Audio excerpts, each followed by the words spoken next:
Hello friends, thanks for joining us tonight here at Bigfoot Lake. We appreciate you stopping by tonight as we share an amazing and beautiful encounter from the state of Alaska.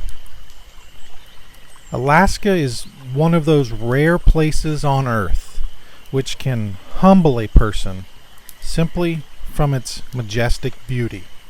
From towering ice-capped mountains, massive glaciers, beautiful remote forests, and wildlife that all put one in a sense of awe and wonder.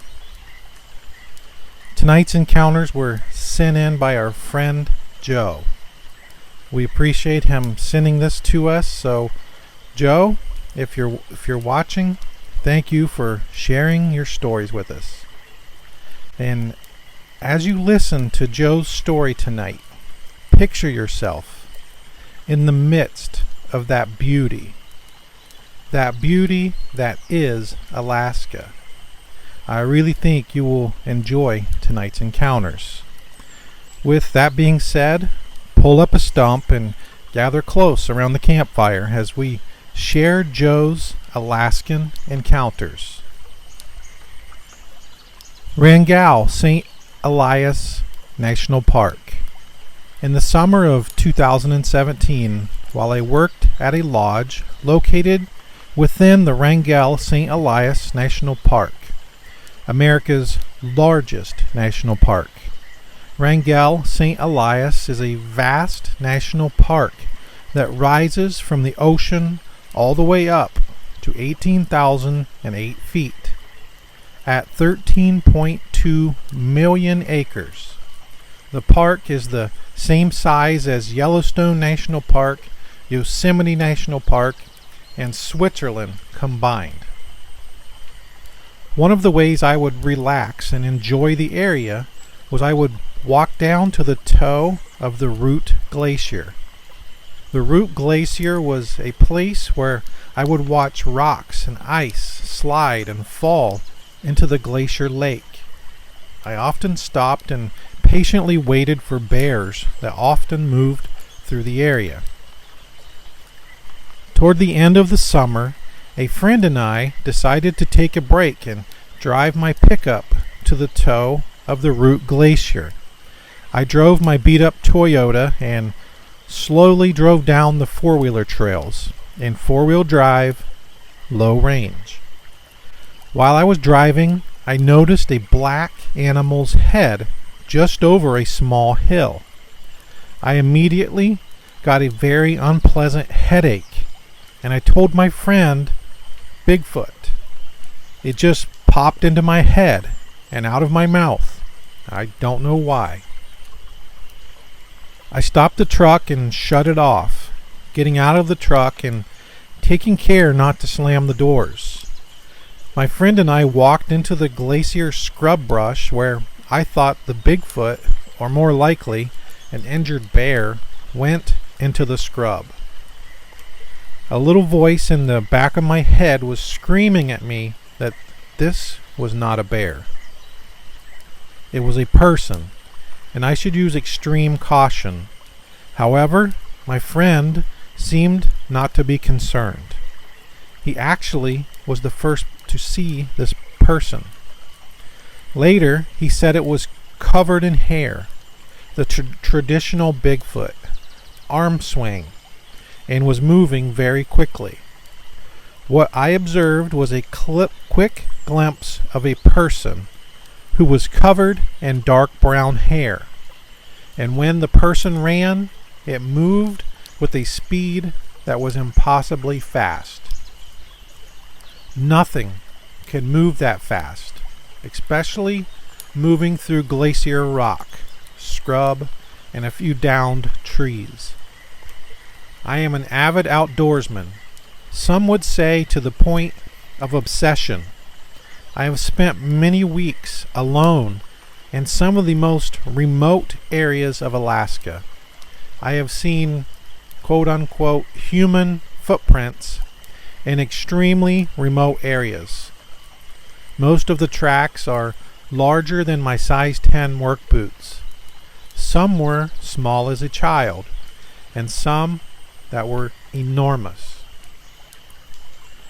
For the brief second that I saw it glance at me, it was obviously shocked to see me, as I was to see a hairy man. The hairy man moved approximately 75 yards instantly. Then I saw a quick glimpse of it when it was running and jumping over downed trees, then instantly shot forward into the forest and out of sight. This was just a very short interaction with a hairy man. Not very exciting, but seeing one in person and not just footprints has confirmed they are real to me. I am fortunate my friend was there and saw this person, who also saw the person who was completely covered in hair. This was a person, not an ape, bear, or anything other than a hairy man. My buddy was very excited and asked me if I had seen it. He told me that Bigfoot had the classic long arm and arm swing. It actually took me a long time to realize I saw something that isn't supposed to exist. Remote Alaskan town. At first, the hairy man sighting didn't change how often I went camping, hunting, and hiking alone in remote areas of Alaska. But that changed one night while I was camping about 20 miles from a remote small town. Being in remote Alaska, you can camp wherever you want. During my many trips out the road, I would follow old logging roads and across at least 2 streams which were full of salmon in the late summer and early fall. Pushing through heavy alders on each side of the truck, I would drive the old logging roads which were unmarked, and the roads had to be committed to memory to find your way into and out of the area. On that fall night, which comes early in Alaska, I was relaxing outside in a chair, reading a book and watching the fire pit.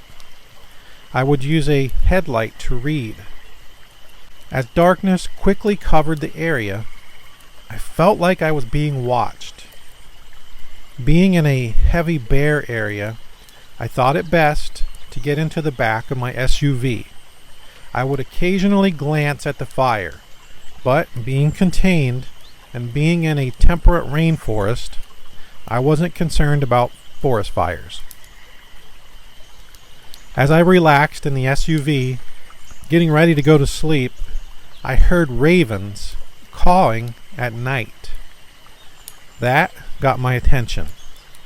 The noise was incredibly loud.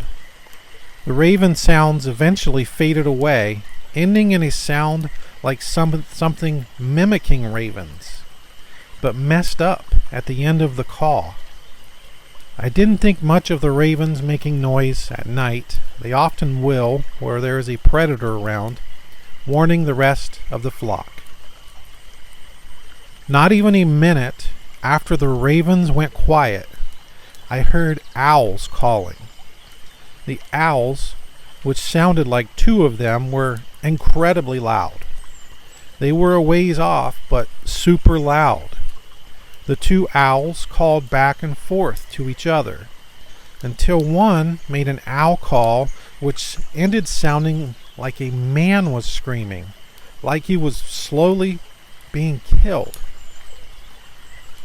Seconds later, the entire side of the mountain behind the grayling pond sounded like screams from hell. It was loud, so loud at times it would shake my chest like a subwoofer, and wouldn't stop for minutes. Occasionally a scream would come from 100 yards from my SUV on either side, but most sounded like they were on the side of the mountain behind the grayling pond. There is no way to explain the hellish screams that came from the side of the mountain that night. I stayed listening to the calls and screams, amazed at what I was hearing. The screams would change and turn into super loud, crazy laughter. Not laughter like a person. Loud, baritone, demonic sounding laughter. Intermixed with women laughing and screaming like they were being tortured. I find it hard to describe. If I had to guess, I would say 40 to 50 creatures would scream and howl and then laugh.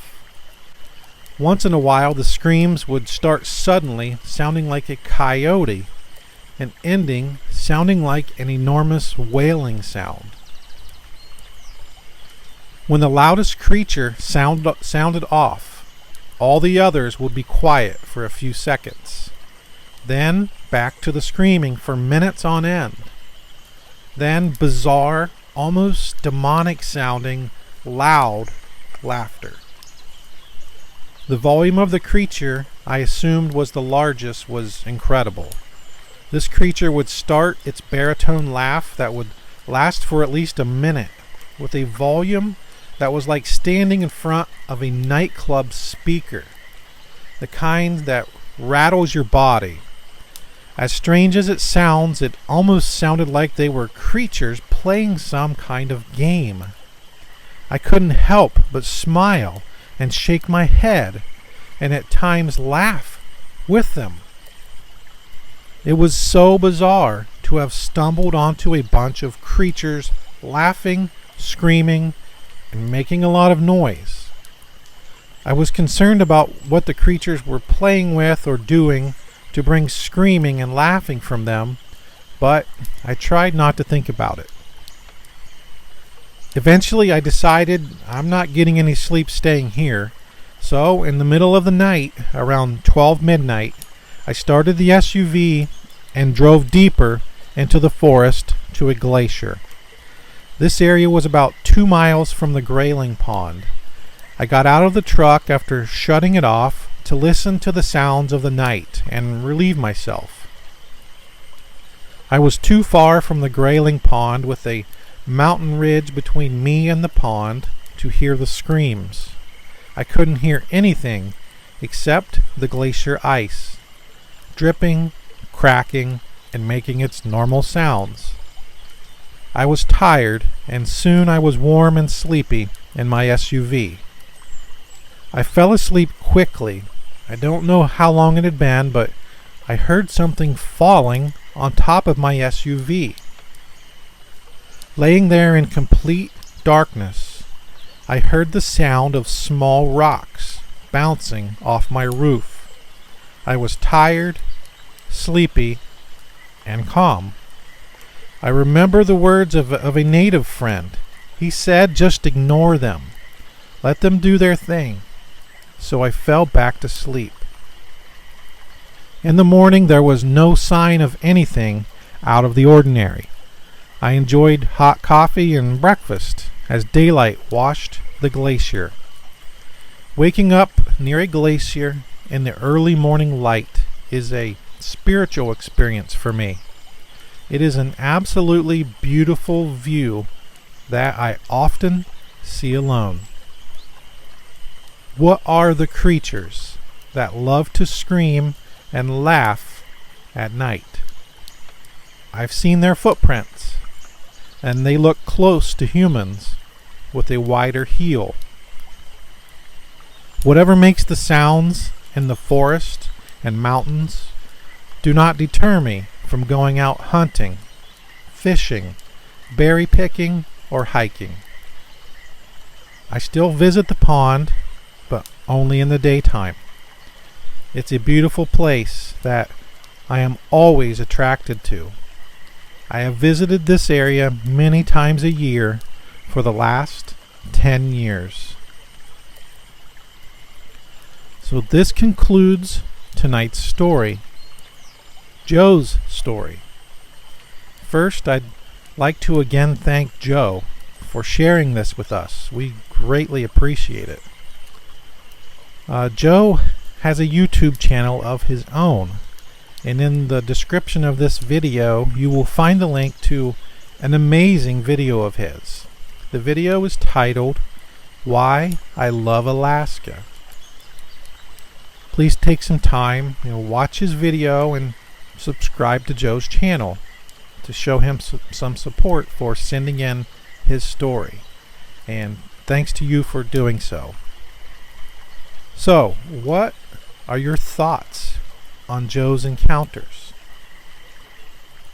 There's a whole lot to these encounters that we could spend a lot of time discussing. The laughing, the screaming, there's a lot here. The rocks being thrown, not to mention the sighting of the hairy man. So, would really appreciate it if you would leave your thoughts in the comments. Maybe hit that thumbs up for Joe's story as you're going along. The remoteness of the area, it opens up a lot of possibilities to encounter the unknown. And in the midst of the beauty that is Alaska, the unknown seem to be doing quite well. Thanks for joining us tonight here at Bigfoot Lake. It's always nice to have you here with us. Hope you all have a great night, and we'll see you next time.